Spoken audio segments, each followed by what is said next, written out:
कोल्हापूर जिल्ह्यामधल्या नरसिंहवाडी इथे दत्त मंदिरात दत्त जयंतीच्या निमित्तानं भाविकांची मोठी गर्दी झाली आहे। कडाक्याची थंडी असून सुद्धा पहाटेपासून दर्शन घेण्यासाठी भाविकांनी मोठ्या रांगा सुद्धा लावलेल्या आहेत। दत्त जयंतीच्या निमित्ताने दत्त मंदिरामध्ये जन्मकाळ सोहळा आज संध्याकाळी 5 वाजता साजरा होणार आहे। दत्त जयंतीच्या निमित्ताने कृष्णा नदीमध्ये मोठ्या संख्येने भाविक स्नान करण्यासाठी दाखल झालेत। दत्त जयंतीच्या निमित्ताने लाखोंच्या संख्येने भाविक येण्याची शक्यता असल्यामुळे मंदिरामधली सगळी यंत्रणा सुद्धा सज्ज आहे।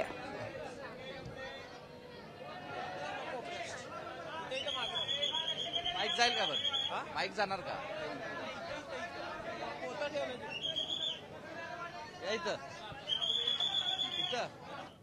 दरम्यान दत्त जयंतीच्या निमित्ताने दत्त मंदिरामध्ये जन्मकाळ सोहळ्याचा देखावा सुद्धा साकारण्यात आलेला आहे आणि इथला आढावा घेतलाय आमचे प्रतिनिधी कुलदीप माने यांनी। दत्त जयंतीनिमित्त कोल्हापूर जिल्ह्यातील नृसिंहवाडीचं मंदिर भाविकांनी फुलून गेलंय। आपण सध्या नृसिंहवाडीमधील दत्ताच्या पादुकांचं दर्शन या ठिकाणी थेट पाहतोय। दुसरीकडे ह्या संपूर्ण दर्शनासाठी खरं तर पहाटेपासून भाविक मोठ्या संख्येने या नरसिंहवाडीच्या मंदिरामध्ये गर्दी करतात।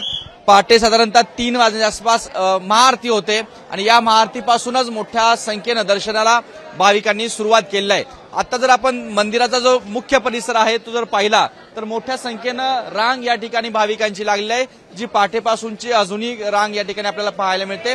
अनेक भागातून खरं तर आज हा जो मुख्य दत्त जन्मकाळ सोहळा जो साजरा केला जातो, या सोहळ्यानिमित्त नरसिंहवाडीमधील दत्त मंदिराचं दर्शन घेण्यासाठी भाविक गर्दी करतात आणि हीच गर्दी दिवसभर राहते आणि जो जन्मकाळ सोहळा, जो महत्वाचा जन्मकाळ सोहळा मानला जातो, तो सोहळा देखील साधारणतः 5 वाजता या दत्त मंदिराच्या परिसरामध्ये होणार आहे आणि या जन्मकाळ सोहळ्यासाठी देखील मोठ्या संख्येनं भाविक हे या ठिकाणी गर्दी करत असतात। तर अशा पद्धतीनं दत्त जयंतीनिमित्त नरसिंहवाडीमधील दत्त मंदिर सध्या भाविकांनी फुलून गेलेले दिसून येते। मोठा उत्साह आहे आणि या सगळ्या पार्श्वभूमीवरती पोलिसांचा चोख बंदोबस्त देखील आपल्याला नरसिंहवाडीतील दत्त मंदिरामध्ये दिसून येतोय।